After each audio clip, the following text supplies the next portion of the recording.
Welcome, ladies and gentlemen. You may have heard the clock at Trinity College, Cambridge, sounding the hour twice, and so we're doubly sure that this is the time to begin our fourth and penultimate webinar in our first series on Britain's struggle against slavery. Welcome to all of you who are taking part. It's a great pleasure and a privilege to welcome Professor Thomas Otte today, who he'll be embarrassed by my saying this, but he is, I think, without doubt, the leading academic expert on British foreign policy, its formulation, the machinery of policy, political, diplomatic, consular, in the high Victorian period and the early part of the 20th century. And his works include the fascinating and invaluable analysis of the Foreign Office mind, and more recently his magisterial biography of Sir Edward Grey, which among other things, let's say, answers or disposes of some of the more fanciful analyses of the causes of the First World War that we've been treated to in recent years. But his expertise also extends to the activity of the Foreign Office and its consular branch, no less, against slavery in what was then called the East, and that's what he's going to talk to us about today. Now, those of you who've attended our webinars before will know that what we do is to have questions afterwards and a discussion. And that we ask you to write in your questions using the Q&A button, which you should see at the bottom of your screen, and then we shall, and then I shall act as moderator and pass on the questions to Professor Otte. So, Professor Otte, over to you. Well, thank you very much, Professor Toombs, for the kind invitation, and I shan't thank you for the overly kind and overly flattering introduction, but it's a great pleasure to be here. I thought that, like Caesar's ancient Gaul, I'll divide my talk into three parts. So first of all, I want to talk about the East, as it was called in the 19th century. So broadly, the areas we tend to refer to today as the Middle East, the Near East, and really the region from the east coast of Africa, opposite Madagascar, across the western part of the Indian Ocean.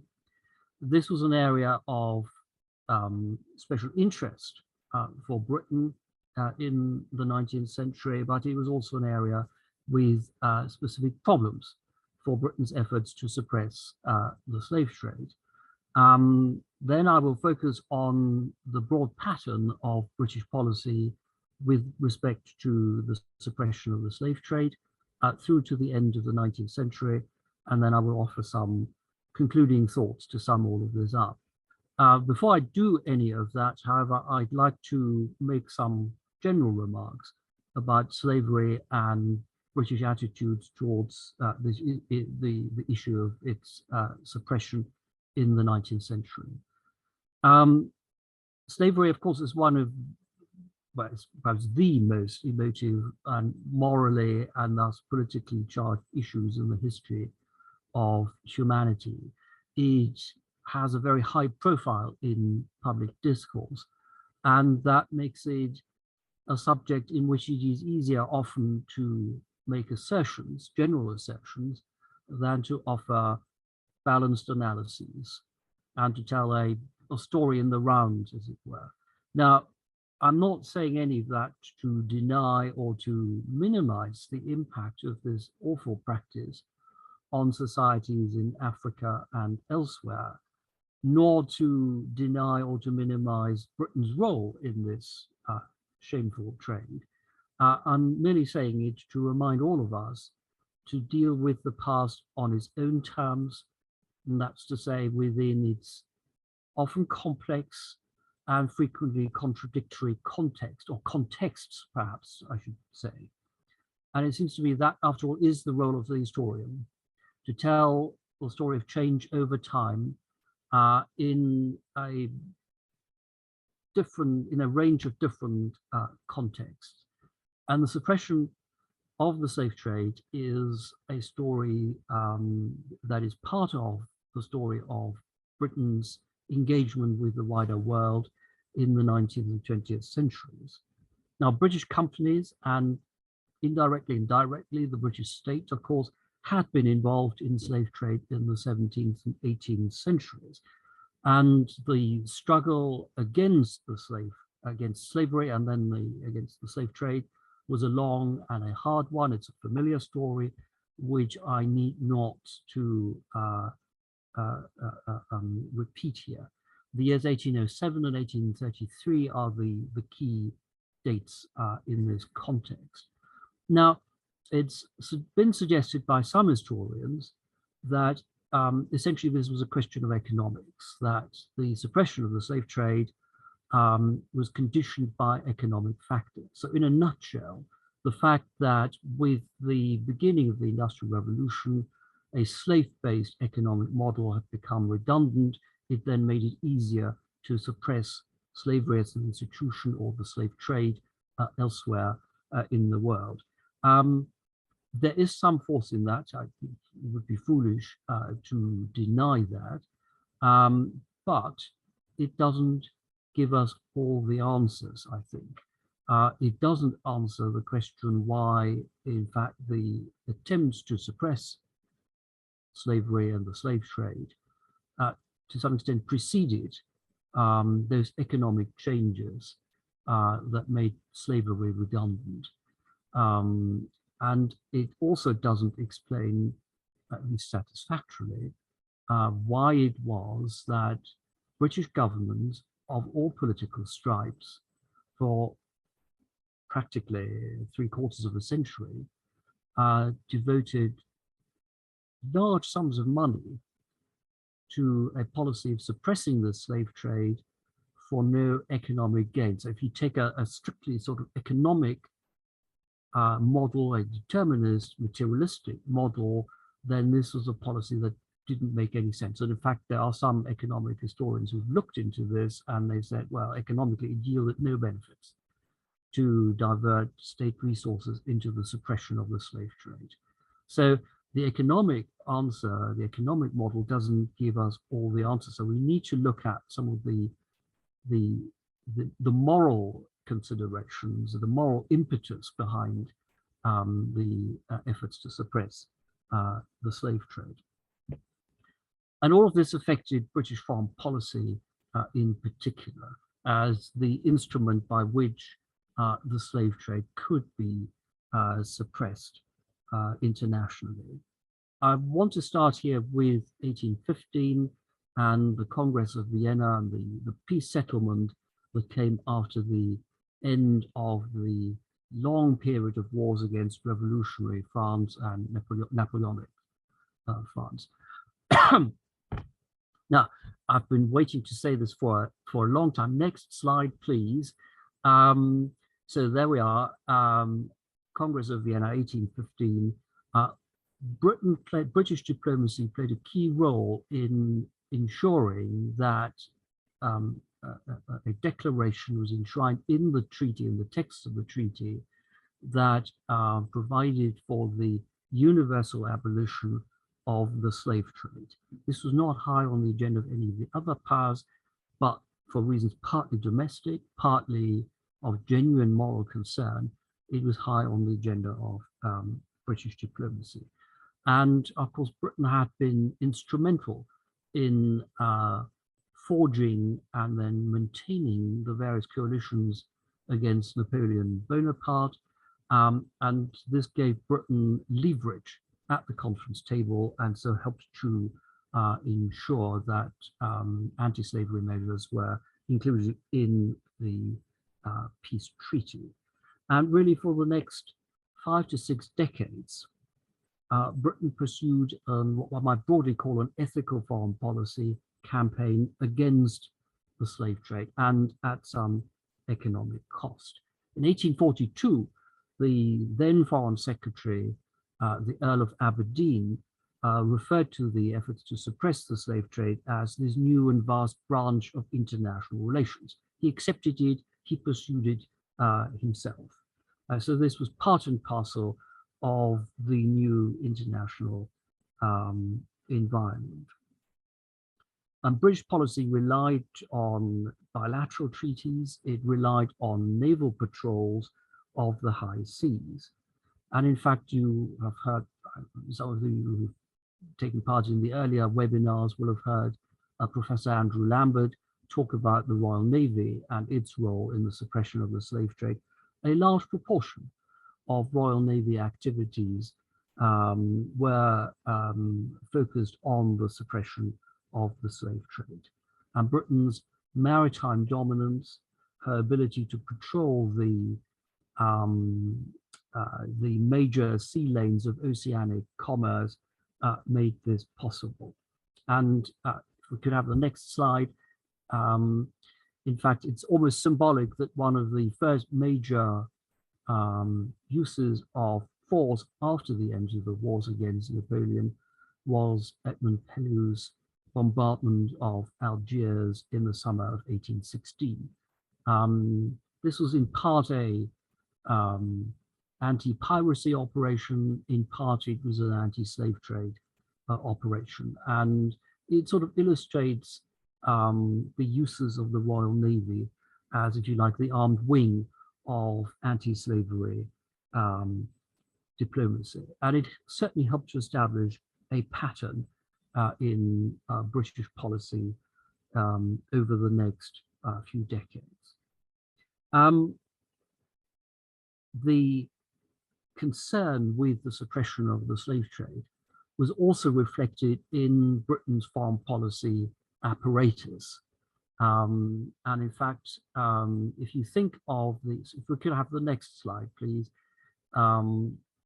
Thank you. If you think of the Foreign Office as, if you like, a sort of an idealized nerve center of foreign policy operations, where all the communications come together, where information is stored and then utilized for decision-making purposes. Well, you will be surprised to hear that the Foreign Office was actually a very small establishment. For much of the 19th century, there were no more than 44 people working in the Foreign Office. That's civil servants who were involved in diplomatic and foreign policy decision making. So it's a very small outfit, but of the various departments of the Foreign Office, the slave trade department was in fact the largest. And it had anywhere between 6 and sometimes up to 10 people in it. So this was almost up to almost a quarter of the entire personnel of the Foreign Office was actually in the slave trade department. And some of the key people in that department, such as William Henry Wilde, who was the head of the department for a long period, they played a very powerful role in formulating policy with regards to the suppression of the slave trade. His father had been, I think, the head of the slave trade department. His son went into that department. And William Henry, when he retired from the civil service, in fact, became the president of the Anti-Slave Trade League. So there's a strong connection with extra-parliamentary lobby groups that shape public opinion and parliamentary opinion with respect to the slave trade. You can actually see Wilde here. He's one of the 3 chaps sitting on the bench. He's the one on the left in the lightly colored trousers and waistcoat and wonderful mid-century sideburns. So what about the East then? Historians have tended to look at the slave trade and the suppression of the slave trade in the Atlantic area, and they've tended to stay away from the eastern, as it were, part of the story of the slave trade. There's a variety of reasons for this, which I don't propose to go into now, But I think Bernard Lewis, the great historian of the Middle East, had it absolutely right when he said that to study the history of the region without slavery is about as meaningful as trying to study the American South or the Roman Empire without slavery. By the same token, you can't really understand Imperial Russia without looking at serfdom. So it's part of the whole story of the Middle East. And when British policy sought to suppress the slave trade there, it encountered a number of problems. Now, anyone dealing with the slave trade will very quickly discover that this raises questions of definition. And in fact, it seems to me that it is perhaps more appropriate to speak of different types of slavery and multiple slave trades. In the Islamic world, slavery was, generally speaking, domestic rather than economic. As an integral part of the household, slaves thus fell under the law of personal status, which was or is the core of the Sharia. Now, this cuts both ways. It actually provided slaves with a degree of protection against abuses, as well as carefully defined routes of escape from their current status. But this was a law honored as much, if not more so, in its breaches than in its observance. Nor did liberation mean being freed in a sort of Western European sense. Manumission left slaves and their progeny clients in perpetuity of their former owners and successors. And of course, concubines, by definition, servile.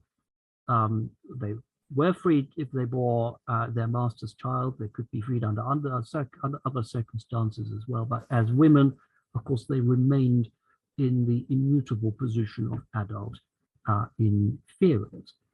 Now, any attempt then to challenge the practice of slavery represented a challenge to the personal authority of the male in his home, and it was thus a threat to Muslim polity and society.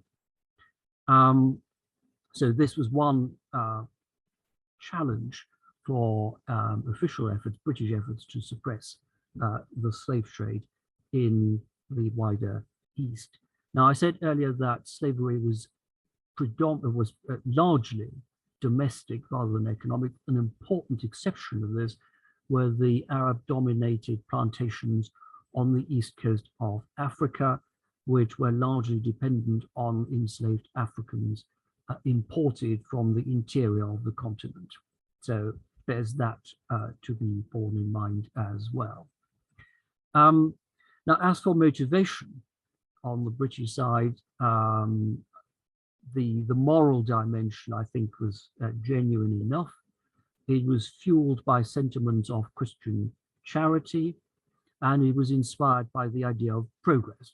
And if you read J.B. Barrie's old account of progress, which he wrote in the early 1900s, you will know how hardwired that was into contemporary consciousness.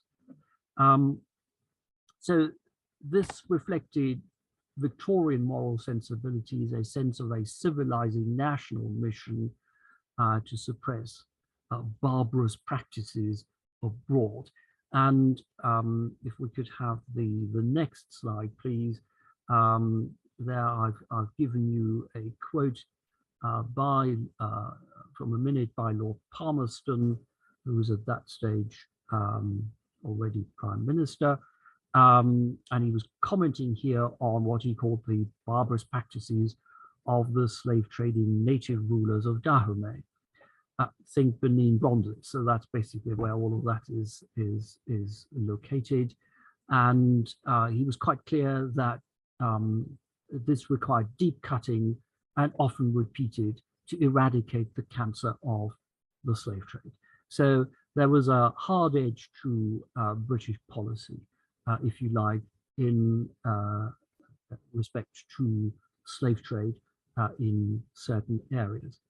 This sense of mission, divinely ordained to extirpate the trading humans, is a frequently recurring trope in Victorian moral discourse. It's based on assumptions of Britain's assumed moral superiority over other nations in the world. It appealed especially also to the non-conformist conscience, which was becoming a potent political force in the wake of the two franchise reforms in this country. And in fact, if you read non-conformist journals and newspapers, you will find frequent references to Britain's special vocation in the world to suppress the slave trade. It's equally true that this served as a kind of political pressure valve, helping to reconcile radical reformism with parliamentary constitutionalism. But there was something else. Historians have frequently commented on, people like Andrew Porter, for instance, have frequently and rightly commented on the symbiotic relationship between humanitarianism and empire. Without the empire, humanitarianism would have had no field of action. So slavery existed in a context in which British governments could plausibly exert their authority, and this gave domestic humanitarianism a sense of purpose and direction. I mentioned earlier serfdom in Russia. British policy was not concerned with serfdom in Russia because there was no way that the British could exercise any kind of pressure or authority over Russia to stop the institution of serfdom. So this already indicates that there are certain limits to what British governments felt British foreign policy could achieve. Efforts to suppress the slave trade were feasible only where Britain could make her authority felt, as was the case with marginal European powers, such as Portugal and Spain, both of whom were involved in the slave trade, or an inferior naval power like the United States in the Atlantic. In the East, by contrast, the parameters were quite different, and here it was often the weakness of Near and Middle Eastern polities that placed limits on Britain's ability to pursue a forceful anti-trade policy. So humanitarian inspiration and geopolitics were always jostling for influence with each other. Now, if you look at diplomacy, British diplomacy, and the suppression of the slave trade, you will see that slave trade in the Islamic world gained steadily in importance for policymakers from the 1840s onwards, and then really becomes quite dominant by the late 1850s and 1860s. And there are a number of things that come together at this point. One, of course, is the victory of the Union in the American Civil War. But the other was the perceptible increase in the Arab Swahili slave trade. At a very cautious estimate, around 2 million Africans were enslaved by Arab traders on slave hunting expeditions in the interior of the continent and taken from the east coast of Africa, either by sea or on overland caravan routes to the Barbary Coast, to Egypt, to the Arab Peninsula, or the Persian Gulf area.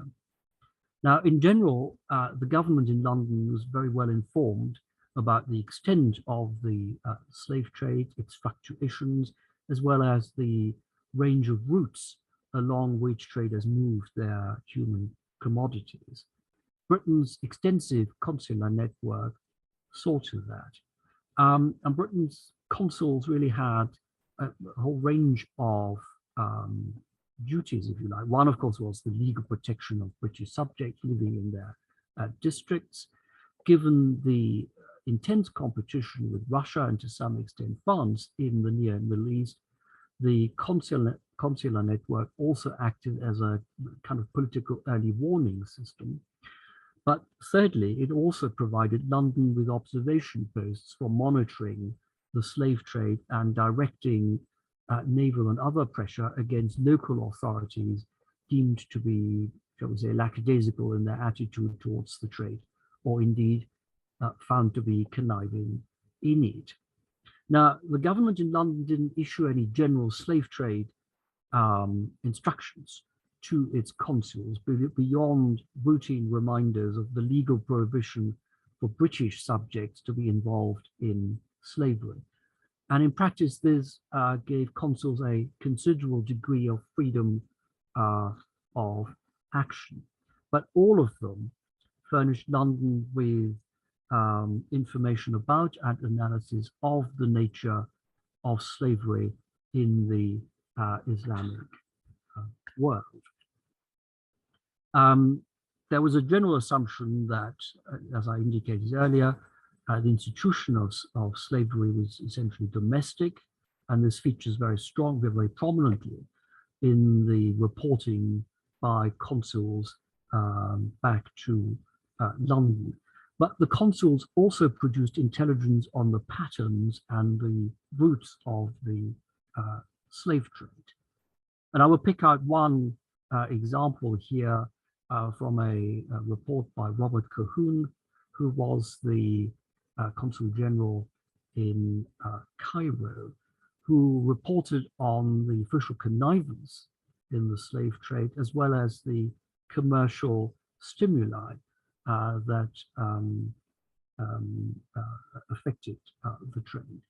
So official protestations to the contrary, he could prove that the Egyptian government maintained sort of barrack-style places where the enslaved Africans were held prior to their being sold off. He could show that the ranks of the Egyptian infantry were made up of Africans mostly captured in the Sudan and modern-day Ethiopia. He also offered statistics. So he said that for every 10 slaves who actually reached Cairo in the Cairo slave markets, 50, I quote, 50 miserably perished in the transit, which has been described to me as worse than the Middle Passage in the Cuban slavers. What he also reported on was the nature of the traffic. So this was a traffic controlled by Arabs in the Bahr el Ghazal region, so in the sort of northwest of the Sudan. They carried out organized raids on native tribes, and what they sought was ivory, elephant tusks, cattle, and slaves. And in fact, if we could have the next slide, please, what they understood is the connection between the ivory trade and slave hunting. And indeed, there was perhaps an element of European hypocrisy involved in this. From the 1850s, Europe had developed a voracious appetite for ivory, for a whole range of household and luxury goods, from combs and cane handles to billiard balls and piano keys. And with the ever increasing demand for ivory, the demand for slaves also increased. So what happened in essence was that those Arab slave raiding parties, first of all, either bought up tusks or killed the elephant and then removed the tusks. They then hunted down natives as carriers. They carried the tusks to the markets in Egypt and elsewhere. And once they reached their destinations and the tusks had been sold, then those carriers themselves became saleable commodities. So this was a well-established pattern, and this was well understood in London. The snatching and selling of children into slavery at Mecca during the annual Hajj was also well understood and monitored by consuls in Damascus, for instance. And occasionally, when one reads the reports from the consuls, one is really reminded of John Buchan's Greenmantle. So there are people who, are fluent Arab speakers, probably speak various dialects as well. They dress up in local costumes and they frequent the slave markets, strike up conversations with slave traders, pick up information, and they go to places where Europeans would not normally go. And one of them was Thomas Reed, who was the consul general in Cairo, and he reported and provided almost annual statistics on the on enslaved Africans brought down the Nile to be sold in Cairo. And I quote from one of the reports where he says, "The cruelties and the abominations perpetrated by the dealers and their agents who supply the Egyptian market are not less atrocious than those ever committed by slave traders in any part of the world."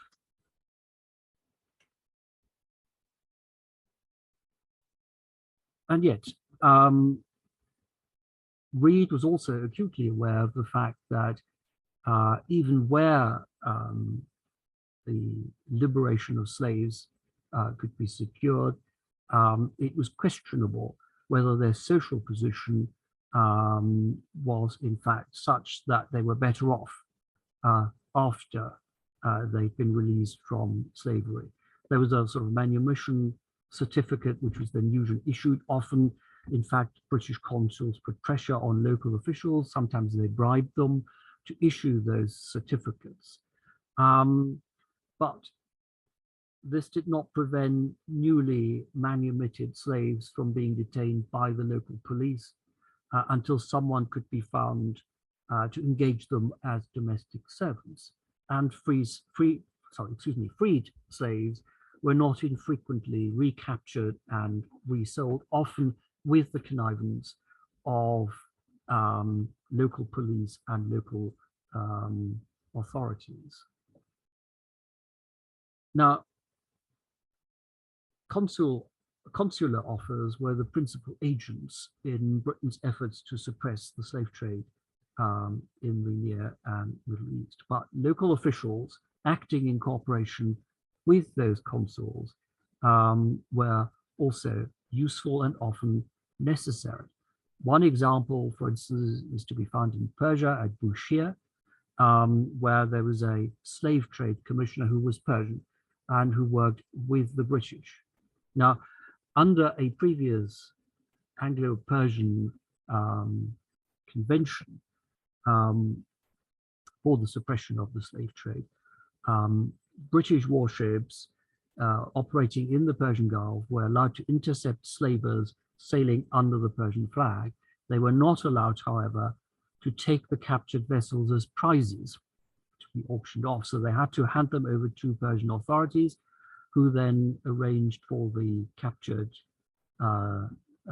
enslaved people on board to be released. But this required the cooperation of the local authorities there. And often this meant that they had to be bribed by the British legation in Tehran or British consuls on the spot.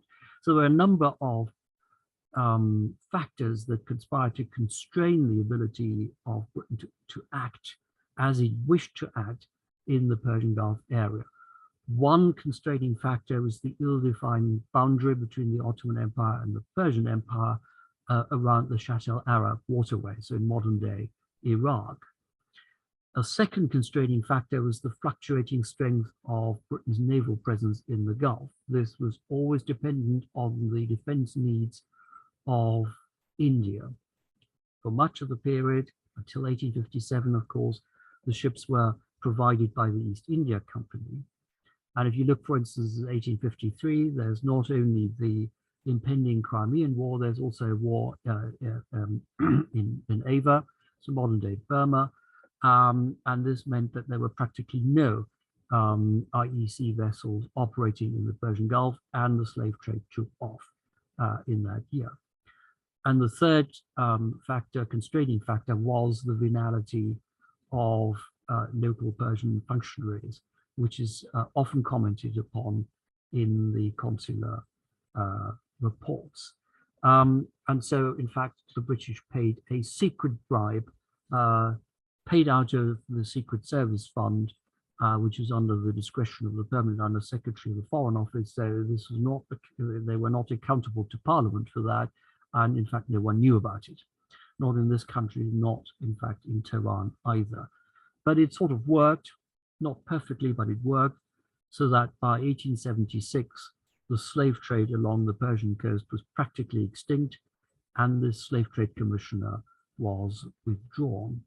So what does this tell us? It tells us, I think, something about the largely pragmatic nature of Britain's anti-slave trade policy in the East. It reflected the fact that there was no single uniform slave trade. Now, in terms of volume, the import of African slaves, largely to serve menial purposes, formed the largest part of the slave trade. The trade in white slaves, mostly females, from the Caucasus region, played a more significant role. And in the middle of the 19th century, Circassian and Georgian women, even underage girls, were acquired in still substantial numbers for the harems of the senior officials and other members of the wealthy elites in the Ottoman Empire as concubines or as menials, two functions not always differentiated in practice. Suppressing the African trade had the potential to affect slave owners economically. Restricting so-called white slavery entailed a challenge to the sanctity of the Muslim home and thus threatened to disrupt the fabric of Ottoman society. And if we could have the next slide, please. I can't actually remember whether this is Al-Muqaddimah. I think it's not, but you're all familiar with those ghastly Al-Muqaddimah paintings. So there's undoubtedly a sort of prurient aspect about Western fantasies, about Oriental decadence and the lustful Turk. But nevertheless, even the sanctity of the harem did not blunt the humanitarian impulse that informed British policy in the East.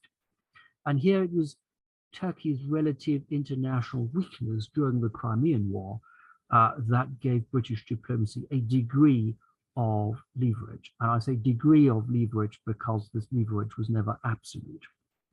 The ambassador in Constantinople, Lord Stratford de Redcliffe, a very forthright man who was not afraid to use strong pressure and gunboats if that suited Britain's purposes, nevertheless always warned of the usages of society and the sanction of religion, which erected a sort of fence around the practice of slavery, and he always warned that therefore the ability of Britain to effect significant change here was limited. Nevertheless, the Foreign Secretary at the time, the Earl of Clarendon, increased pressure on the Turks over this matter. And in fact, he said the honor of England no less than the interests of humanity require that no effort should be spared at this moment for the suppression of slavery in the Ottoman dominions. Now that sounds like the sort of thing you might say in Parliament. Actually, this is from a minute. So it's a departmental minute that no one saw other than the officials in the Foreign Office. And under the given circumstances, with a war with Russia going on and the Sublime Porte, the Ottoman government needing the support of Britain and France, of course, British diplomacy made some progress. An imperial firman, sort of an edict by the imperial government, was issued prohibiting the traffic in Circassian and Georgian slaves in the Black Sea region around the port city of Batum. But the Ottoman government resisted efforts to negotiate a comprehensive anti-slave trade convention. And in fact, it soon transpired that Turkish officers in the army in the Caucasus and senior Ottoman officials were deeply implicated in the traffic.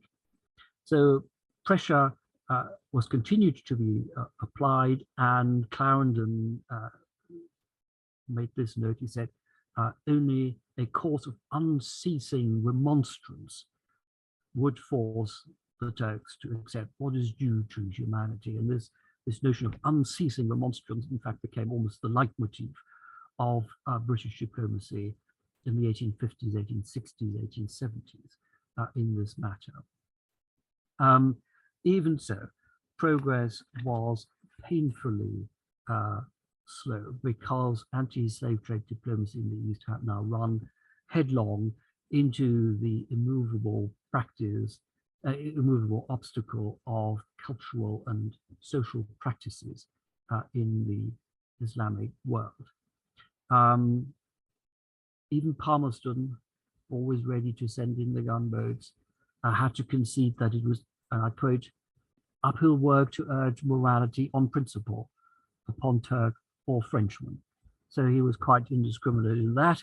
But he said, instead, we need to concentrate now our efforts on the suppression of the African slave trade. So after this brief flourish in the 1850s, the focus shifts back onto the slave trade, the African slave trade into Turkey. And there are two factors, I think, that came together here. And the most important one was the strategic interest in maintaining the Turkish Empire that outweighed any abolitionist ambitions. And the other one was that, in fact, the efforts by consuls to suppress the slave trade had some effect.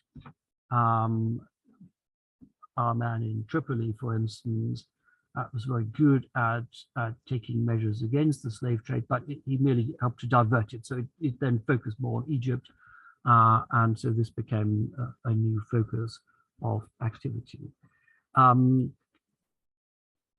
There was also cause for concern that matters should not be pushed too far, because pressure on local officials could backfire. And a case in point was the riots at Jeddah in July 1858. And if we could have the next slide, please. Jeddah was a Red Sea port, of course. It was the center of the Red Sea slave trade. It was a center of resurgent Wahhabism, and it proved to be a difficult, dangerous, even consular observation post. In July 1858, the French and the British consuls were killed, and a number of Europeans were also killed. And the British responded, as they always did in those circumstances. They sent in a gunboat, HMS Cyclops, a steam frigate, in fact, which was sent in, shelved the place. It did not have the desired effect, not least because it was then also felt that this could serve as a pretext for France to project her naval power into the Red Sea. But above all, it was understood in London that, in fact, previous efforts to suppress the slave trade at Jeddah had led to the massacre, and that any further efforts to use naval power to intercept slavers and to suppress the slave trade there would lead to further massacres of that kind. And one consul, in fact, spoke of a general insurrection amongst the Arabs, the consequences of which might be disastrous to the Ottoman authority. So there you have it again. It's the survival of the Ottoman Empire that seems to be at stake.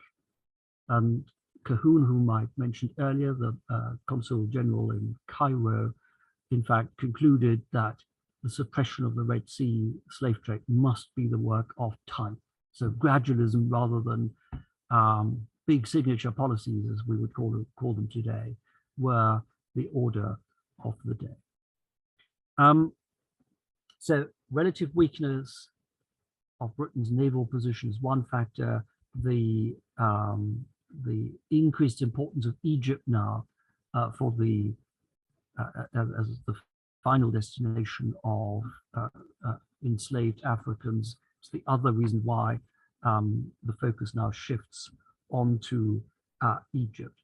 And here we have again the usual pattern of pressure being applied to the Viceroy of Egypt, the Khedive, at Cairo, and his officials.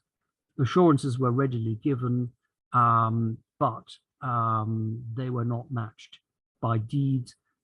Checks were not really carried out on Egyptian steamers on the Nile, and often it then actually transpired that, for instance, the Azizia Steamship Company, of which the Viceroy was the majority shareholder, was heavily implicated in the transport of enslaved Africans in the Red Sea and the Eastern Mediterranean. So all of this caused much soul searching in London at the Foreign Office, and there were no real breakthroughs in a sense. It was understood that pressure had to be applied and continued to be applied, but at the same time, it was again feared that undue pressure would drive the Egyptians or the Ottomans into the arms of France, a power that took a, shall we say, a more relaxed attitude towards slavery in the East. Now, an opening came in 1873 with the mission of Sir Bartle Frere, who was sort of part politician, part colonial official, a mission to Zanzibar. And en route to Zanzibar, he stopped in Cairo, had a conversation with the Khedive, who emphasized his willingness to put an end to the slave trade in Central Africa. In reality, he was fishing for a deal. He wanted to have concessions and promises of support by Britain for Egyptian interests in Sudan and in Ethiopia in return for any measures that he might take to suppress the slave trade. Egypt was practically bankrupt or approaching bankruptcy. In fact, by 1875, it was bankrupt. And all of this increased Britain's leverage, and yet progress was slow. It was not until August 1877 that the British could conclude a anti-slave trade convention with the Egyptians. So this marked a turning point in Britain's efforts to suppress the traffic in slaves in the Islamic world. It established a sort of agreed framework for further measures to curb the trade. Now, Frere's mission to Zanzibar encountered similar problems. Here you had a sultan at Zanzibar who was involved in the slave trade. Zanzibar itself was a key staging post in the Arab Swahili slave trade between the interior of Africa and the Indian Ocean and the Persian Gulf. The regional slave trade was extensive, as the British political agent on the island reported, and in the 5 years between 1862 and 1867, for instance, he reckoned that close to 100,000 enslaved Africans were exported from the island. As for the Sultan, his principal concern was financial.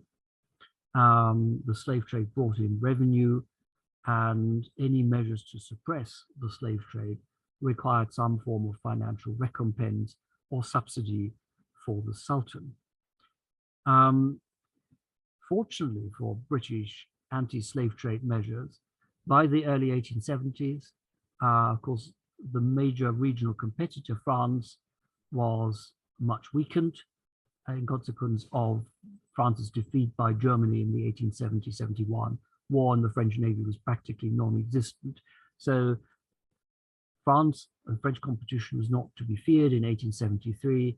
And in fact, it helped to secure the anti-slave trade treaty with Zanzibar, which I think is on the next slide. If we could have that, please. Yes, there it is. It gave Britain the right to intercept slavers in the waters around Zanzibar, and it effectively turned the Sultan into a client of British power. So these two conventions of 1873 and 1877 marked important milestones, and they encouraged British diplomacy to resume efforts for such a convention with the Ottoman Empire. But here again, progress was very slow, and it did not result in a treaty until 1880, and then it was delayed by the Turks. Ratification was delayed until 1883. And in fact, it was clearly understood in the Foreign Office, and I think historians need to understand that as well, that the convention did not mark the end of slavery. The ambassador in Constantinople indeed warned that any direct interference in slavery on our part would excite the susceptibilities of the whole Turkish people. So again, we have here the constraints of geopolitics coming into operation. And in practice, British diplomacy continued along its gradualist groove, if you like. There's a sort of piecemeal approach in suppressing the slave trade. But here also, the arrangements come to, especially that with Egypt, had unintended and indeed very grave consequences, because the workings of the convention were such that it gave rise, it fueled the flames of the proto-nationalist, quasi-Islamist revolt led by Urabi Pasha, a colonel in the Egyptian army, against the viceroy. It was a revolt that was supported by the Egyptian religious establishment. So not only did it then lead to turmoil in Egypt, which only came to an end with Britain's military intervention and the occupation of Egypt, something that the British hadn't actually ever envisaged doing, which was far from what they wanted to achieve. It also then led to another crisis, the Sudan crisis, the so-called Mahdi revolt in 1885-6, which was fueled by the hostility of the slave traders and their private armies, and their opposition to the efforts by British officials, and the disruption, if you like, of the fabric of local society helped to rally most of the Muslim Sudanese to the Mahdi's flag, and so helped to bring about the collapse of Egyptian overlordship in the Sudan. It then led to the Gordon expedition, which resulted in the massacre of that British expeditionary force, which I think you can see on the next slide, if we could have that, please. So after that, British officials accepted the nexus between the suppression of the slave trade and the potential fragility of Britain's position in Eastern Africa and in Egypt. And slavery indeed was not abolished in Egypt until November 1895. The client relationship with Zanzibar shows also the constraints of a slightly different kind on British policy. In 1885, it transpired that the Sultan had purchased slaves at Jeddah in breach of any promises that he'd made. Now, this was a time when the European powers were meeting at Berlin, the so-called Berlin Conference, at which they tried to carve up the continent of Africa, and East Africa had been earmarked as a British zone of interest, sphere of interest, and the British did not want to lose the Sultan of Zanzibar as a client. So they did not, they daren't antagonize him. So it was better to let the Sultan's slavers slip in between the British cruisers in East African waters, and then to protest about this later. So such reluctance to tackle the last vestiges of the old slavery system was more accentuated after the formal establishment of Britain's protectorate over Zanzibar in 1890. We talk about a protectorate, but this was more an aspiration than a reality. The majority of the population of Zanzibar accepted the protectorate, but resisted attempts to curb slavery or to have Britain supervise the illicit trade in slaves. And in the end, the Foreign Office concluded that if one wanted to suppress the slave trade, then the owners had to be compensated for it. After all, that is what had happened in Britain. And if we could have the next slide, please. There you have Lord Salisbury in his late Victorian splendor, who concluded in 1896 with a slightly cynical observation that he could see no justice in excluding people from the benefit of the 8th commandment, thou shalt not steal, because they have not adopted our very modern doctrine upon slavery. So compensation had to be paid, and was paid after 1897, when the legal abolition of slavery was proclaimed. And again, you have here considerations of imperial administration and imperial security prevailing. And it's perhaps also worth bearing in mind that if the empire was a framework within which abolitionism could work, it was not to work within it at the expense of the empire itself. So what conclusions then are there to be drawn from all of this? I think in the first place, and if we could move to the last slide, please, thank you, the anti-slavery impulse was very strong, but British diplomacy encountered unique problems quite different from those in the Atlantic slave trade. To some extent, it was perhaps a sort of clash of cultures in the face of deeply rooted cultural practices, seemingly sanctioned by religion. Economic calculations based on Victorian assumptions of the beneficent nature of trade in general had little relevance. Nor could superior British naval power easily be brought to bear. If anything, it seems to me that the weakness of the Ottoman Empire and its Egyptian dependency made it difficult to apply such pressure consistently. The massacre at Jeddah, moreover, served as a warning, one that was heeded by successive foreign secretaries. So if ever anyone felt particularly, well, I very nearly said Churchillian, but that would be an anachronism, felt particularly Palmerstonian and wanted to do something drastic, an official was sure to whisper into his ear the word Jeddah, and that usually brought him to his senses. So Jeddah served as a warning that one had to work, as it were, with the grain of local sensibilities.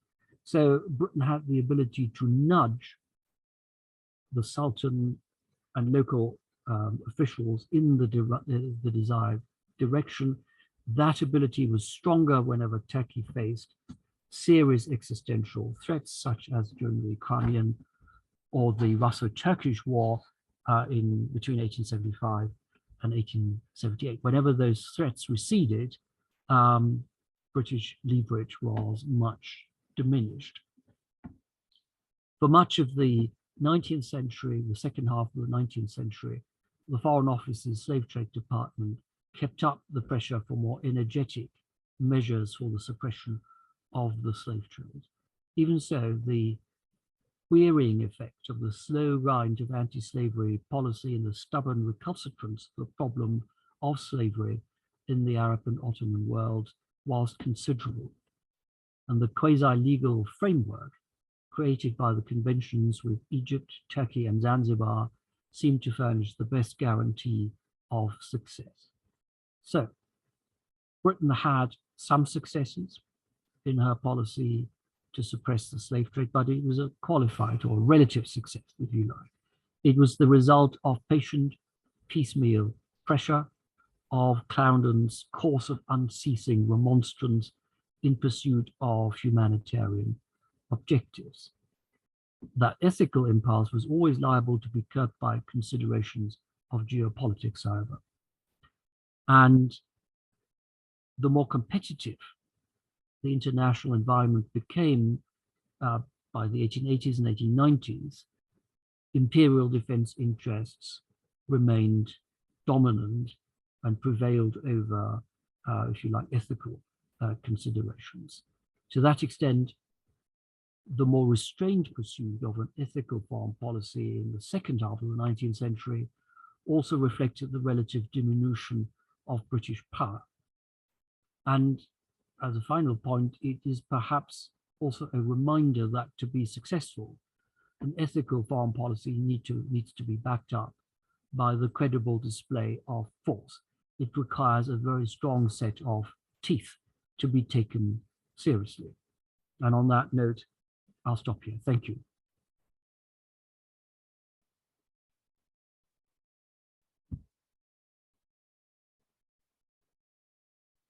You're muted. Yes. Well, thank you very much, Thomas, for a wonderful tour d'horizon of a long historical period and a vast range of territories and cultures and so on, which certainly raise a lot of questions in my mind, which I may have time to ask, but I'm going to give priority to others. And we have a couple of questions online. The first is, did any Ottoman Sultan ever officially condemn the slave trade, even if only pro forma?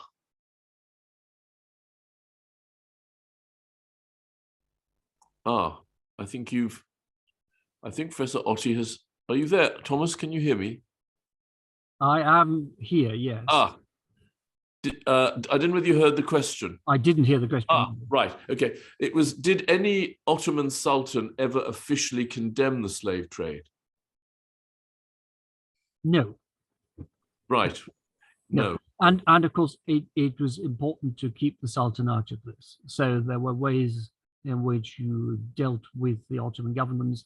Usually you dealt with what is usually referred to as the Sublime Porte, which is the kind of central government, the foreign ministry, the finance people in the Ottoman government. They then issued edicts or signed conventions, but the sultans themselves were kept out of this. I think I remember at school we were constantly being told that Western powers put pressure on the Ottoman Empire to reform. I mean, was this what most of that pressure was about? It was really mainly about the slave trade. No, it was not just about the slave trade. It was also about well, administrative reforms, about modernizing the essentially pre-modern structures of the Ottoman Empire. Apart from the problem of the slave trade, of course, you had ethnic strife, you had uprisings, especially in the Balkans, Bulgarian uprising, the Bosnian uprising in 1835. There were earlier problems. And it was widely felt that if there were mechanisms by which local grievances could be met and admitted, then this would minimize the risk of future uprisings that might undermine the stability of the Ottoman Empire. So this was about modernizing Turkey in order to ensure the survival of the Turkish Empire. And this is a concern that was particularly strongly felt in London and in Vienna, because for both of these powers, of course, Turkey formed a sort of bulwark against Russian incursions into southeastern Europe, which would have implications for the future of the Austro-Hungarian Empire and for British interests in the Eastern Mediterranean. So this is about a much wider set of issues that go well beyond the issue of the slave trade. But if I could just follow on very briefly, the mechanisms are the same. You have to put pressure on the Turks because otherwise they won't reform. That was always the assumption. But it was also really from Palmerston through to Grey assumed that Turkey could be modernized. It was not a hopeless case, as it were. It could be brought up to modern European standards, just as Japan had modernized and China was in the process of modernization by the later 19th century. So it was assumed that there was a sort of a normal pattern of progress, and that Turkey just had to be pushed along this path towards progress. I'm not going to monopolize the questioning. I'd like to ask one more, which perhaps you could give a fairly brief answer to, that I think probably a very long answer would be conceivable. But we know that the African slave trade, as you said, it was enforced by African slave traders with private armies carrying out raids. What about the what you referred to as the white slavery, the white slave trade? How was that actually carried out, and was it a source of great resentment among the people subject to it, or was it just thought of as being part of life? Well, it's partly part of life. The people involved were often army officers of the Turkish army in the Caucasus, and Turkish traders, Turkish officials. But this was not a one-way traffic. So there was, how shall I put it? There was an element of cooperation involved in this, because this wasn't, if you like, straightforward, I don't know, sex trafficking in the modern sense. Especially concubines in the imperial household knew that this was a way of making a career, and their offspring not infrequently actually ended up as sultans. So you could acquire positions of great wealth and influence along the way, as it were. And so I think that's something that one needs to bear in mind. This is never just a one-way traffic, just as in the Atlantic slave trade, there was connivance by local African rulers in the slave trade. So there was cooperation of some form in these slave trades as well. Of course, Boris Johnson, the British Prime Minister, is supposedly a product of this particular traffic. But well, I won't comment. Now, another question is that when was slavery banned in other countries? I mean, could you give us a sort of rundown, roughly, on the timetable of slavery, or perhaps the slave trade being banned in various parts of the Middle East? You mentioned Egypt in 1895. I think, yes, that's right. Well, it's usually around that time. So Zanzibar was 1897, and with the Turks, there's a whole range of arrangements and conventions that follow on from the 1883 one. I think there's another one in 1887, and so gradually the trade ceased. So, of course, at a very low level it persisted, but it then also ceased to be a major concern for the British after 1900. You mentioned something which I admit I was completely ignorant about, which was the payment of compensation. Lord Salisbury's reference to the Eighth Commandment. Yeah. I mean, of course, we all know now that a large amount of compensation was paid to the owners of slaves in the Americas, I mean, presumably this was nothing like the same scale, but was it, how substantial was it? To who, what sort of people was it paid, and so on? Do we know much about that? I have to admit, I don't know. I didn't really look into that. No. Compensation was paid under the terms agreed with the Sultan in 1897, and this was part of the deal of proclaiming the end of the slave trade in Zanzibar. But of course,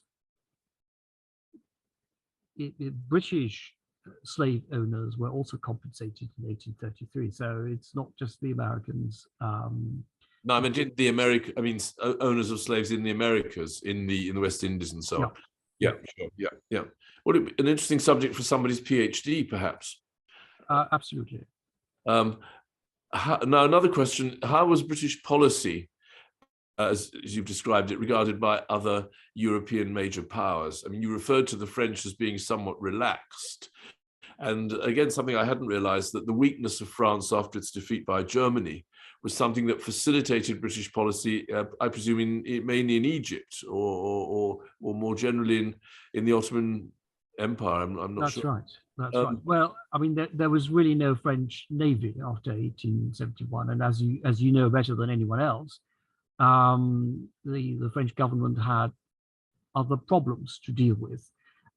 You know, to do with stabilizing the new regime, and you know, there was, of course, the, at any rate, perceived ongoing threat of Germany in Europe. So this took some pressure off the British, but of course by the end of the 1870s, the situation is rather different. France has recovered to some extent and was considered to be a potential threat to British interests in Egypt and in Turkey. And of course, we have the dual control regime of Egyptian finances after 1876. That's an attempt to manage the competition with France. So the fear of driving the Egyptians into the arms of the French certainly resurfaces by the late 1870s and is then present during the 1880s. And that explains why in the final analysis, British policy always tended to pull back. It never really put maximum pressure on the Egyptians in the matter of the slave trade. We're going to have another question about Egypt in a moment, but I wonder if I could sort of follow up the question about the other European powers. You mentioned the Congress of Berlin, and if I remember rightly, there was some sort of anti-slavery declaration in the treaty or whatever convention it was that emerged from that. Is that true? And was that just put in to please the British, and didn't anyone else pay much attention to it? It was largely driven by the British. I think the Germans were fairly supportive, but as always with Bismarck, there were deals to be made, and his support for that was bought with concessions in other matters. So this was a very sort of transactional, rather typical instance of 19th century great power politics. A question, an interesting question about the corvée in Egypt, and which our questioner suggests the French used to construct the Suez Canal. Were the British, was there any concern in Britain about that? About the construction of the Suez Canal? Well, no, about the use of, I suppose, of compulsory labor. I mean, presumably not slave labor, but enforced labor by Egyptian peasants, I imagine. Is yes. that? I'm not aware of it, and the use of indentured labor. I mean, this crops up throughout the period, and of course, indentured Chinese labor was used in South Africa. So it was not something that the British were unfamiliar with. But I must admit that would be a new one on me. I haven't come across any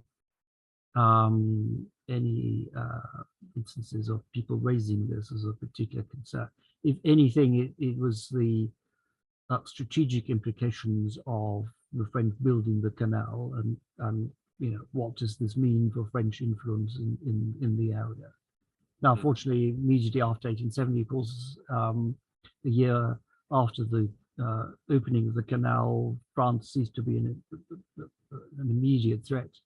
But of course, it comes back by the second half of the 1870s.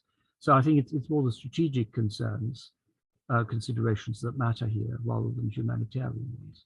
I mean, one might expect in principle that the French Republic would have been more attuned to the campaign against the slave trade, but as far as I recall, I can't remember any cases in which it particularly was. I think it was, as you suggested, it was its concerns were so much about France's recovery of its position as a great power through imperial expansion that anything that would interfere with that, I imagine, was regarded as very much secondary, if not rather an undesirable distraction. Yeah, exactly. Now, I'd like to ask you a question about this is a general question about how you describe the whole strategy. It seems that the most British effort was aimed at reducing the demand, i.e., by working with the authorities in Egypt or Zanzibar or the Ottoman Empire, rather than with trying to stop the supply. Is that simply because the activities within the African continent of obviously armed and powerful Arab slave traders was, apart from General Gordon's rather quixotic attempt, was something that Britain knew it just couldn't stop? I think that's correct, but only insofar as the second half of the period we discussed today is concerned. I think earlier on, there are clear attempts to disrupt the supply routes and to stop the trade that way. And this was sort of classic Victorian economic liberalism. It's all about supply and demand. And it became very soon apparent that this wouldn't work because there were certain limits, either within local society or because wider issues of the political stability of the region were at stake.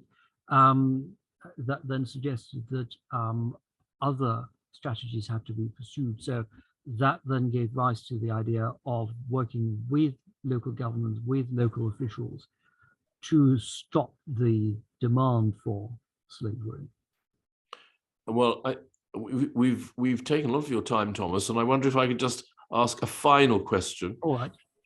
Which really is another reflection of my ignorance on this subject, which is I have very little sense of what proportion of the trade that you've been describing was overland, and what proportion roughly was by sea, or do we not know enough about it to say? I mean, I sort of think of slave caravans being marched across the desert, as it were, but were they usually just marched to the nearest seaport and put onto boats to be taken up to the Red Sea, or indeed the Gulf?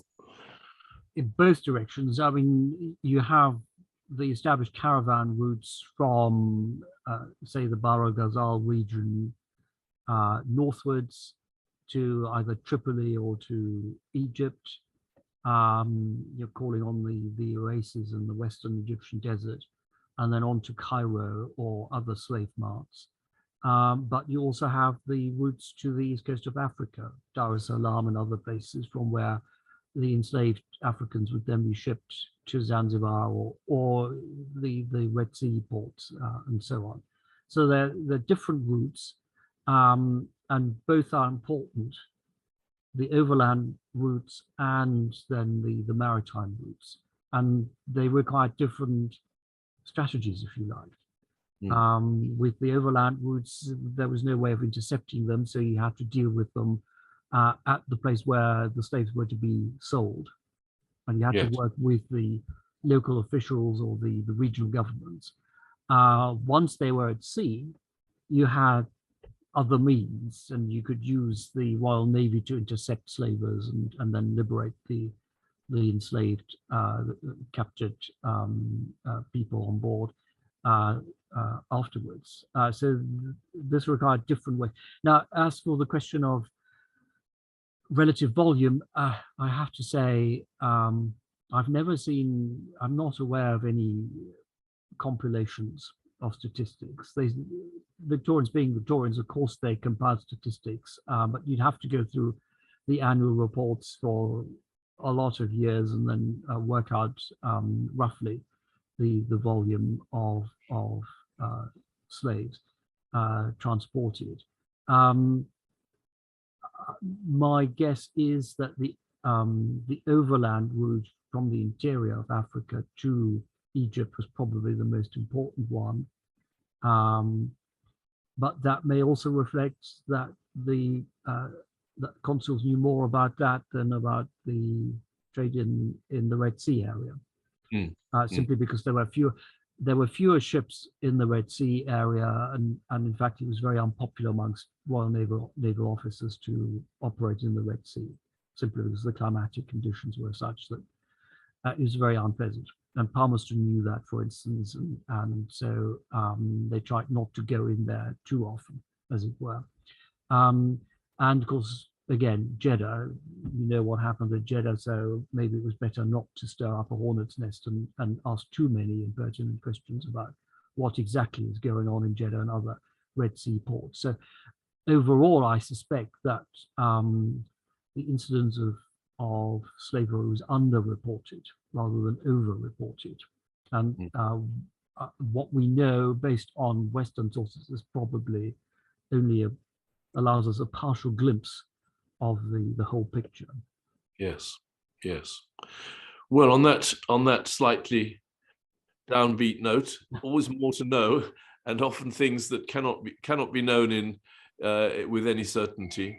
I'd just like to thank you very much for a fascinating talk and a very full and rich discussion following it. And I'm sure that we're all very grateful to you for giving your time and your knowledge on a subject which is, I think, still very little known about in public discourse. And I hope this will do something to spread the word about what was happening on the other side of Africa. Yeah. So thank you very much indeed. Thank you. Thank you very much. And to all our participants, thank you for being present and thank you for your questions.